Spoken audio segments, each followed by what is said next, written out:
ಬಂದಿದ್ದವನು ದೊಡ್ಡ ಕಳ್ಳ ಅನ್ಸತ್ತೆ. ಅವನು ಚಿನ್ನ ಒಡವೆ ಮಾತ್ರ ಅಲ್ಲ, ಮತ್ತೆ ನಮ್ ಜನನು ಮೋಸ್ಕೊಂಡು ಹೋಗಿದ್ದಾನೆ ಅಂತ ಕಾಣ್ಸುತ್ತೆ. ಹೌದೇನೋ?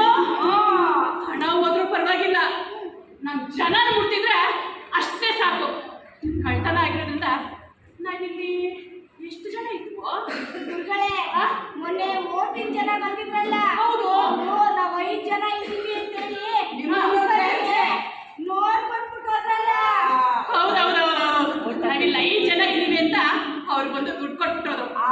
ನಮ್ಮ ಆಶ್ರಮದಲ್ಲಿ ಕಳ್ತನ ಆಗಿರೋದ್ರಿಂದ ಅಕಸ್ಮಾತ್ ಯಾರನ್ನಾದ್ರೂ ಆರಿಸ್ಕೊಂಡೋಗಿದ್ರೆ ಎಲ್ಲರೂ ಸಲ ನಿಂತ್ಕೊಂಡು ನಾನು ಹೇಳ್ತೀನಿ. 1 2 3 4. ಅಯ್ಯೋ ದೇವ್ರೆ, ಆ ಕಳ್ಳ ಒಬ್ಬನ್ನ ಆರಿಸ್ಕೊಂಡೆ ಹೋಗ್ಬಿಟ್ಟ. ಅವನು ಕೈ ಕತ್ತರ್ಸ. ವೆಂಕ, ನೀನೊಂದ್ಸರಿ ಎಣ್ಸ. ಹೋಗುರುಗಳೇ, ನೀವ್ ಹೆಚ್ಚಿರೋದ್ರಲ್ಲಿ ಏನೋ ತಪ್ಪಿರ್ಬೇಕು. ಹೌದು, ನಾನೊಂದ್ಸತಿ ಹೇಳಿಸ್ತೀನಿ. ಎಣ್ಸು ಎಣ್ಸು. 1 2 3 4. ಒಬ್ಬನ ಆರಿಸ್ಕೊಂಡೆ ಓಟಾಗಿದ್ದಾನೆ ಗುರುಗಳೇ. ಅವನು ಬರ್ಬಾದ್ ಬರ, ಅವ್ನು ಎದ್ಬಿಟ್ಟೋಗ, ಅವ್ನ ವಂಶ ನಿರ್ವಂಶ ಆಗ. ರೋಜಿನ ಎಂದಾರು ಆಗ್ಲಿ, ನೀನು ಒಂದ್ಸತಿ ಎಣಿಸೋ. ಎಣ್ಸು ಬೇಗ.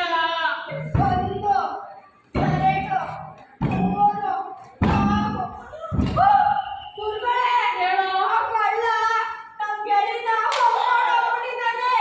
ಅವನು ನಿಮ್ಗೆ ಅನ್ಯಾಯ ಮಾಡಿದ್ಮೇಲೆ ಅವನು ಉದ್ಧಾರ ಆಗಲ್ಲ, ನಾಶ ಆಗೋಗ್ತಾನೆ. ಲೋ ರಾಣಿ, ನೀನೊಂದ್ಸರಿ ಎಣ್ಸೋ, ನಾವು 5 ಜನ ಇದೀವ ಅಂತ. ಸರಿ ಕಣೋ, ಸರಿಯಾಗಿ ನಿಂತ್ಕೊಂಡಿದ್ದೀನಿ. ಹೇಳ್ಸಲ್ಲ. 1 2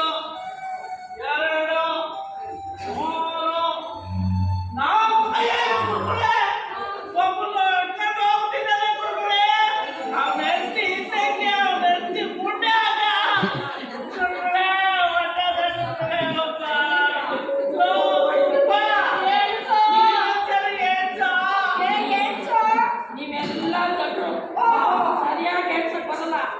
ಈಗ ನಾನು ಹೇಳ್ಸ್ತೀನಿ. ಬುದ್ಧಿವಂತ. 1 2 3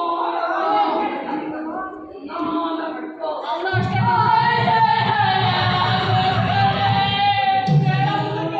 ಆ ಕಳ್ಳ ನಮ್ಮ ಶಿಷ್ಯನ ಎತ್ಕೊಂಡು ಹೋಗ್ಬಿಟ್ಟವ್ನೆ ಗುರುಗಳೇ. ಈಗ ಅವನ್ನ ಕರ್ಕೊಂಬರೋದು ಹೆಂಗೆ ಗುರುಗಳೇ? ನೀವೇ ಏನಾದ್ರು ದಾರಿ ತೋರ್ಸಿ.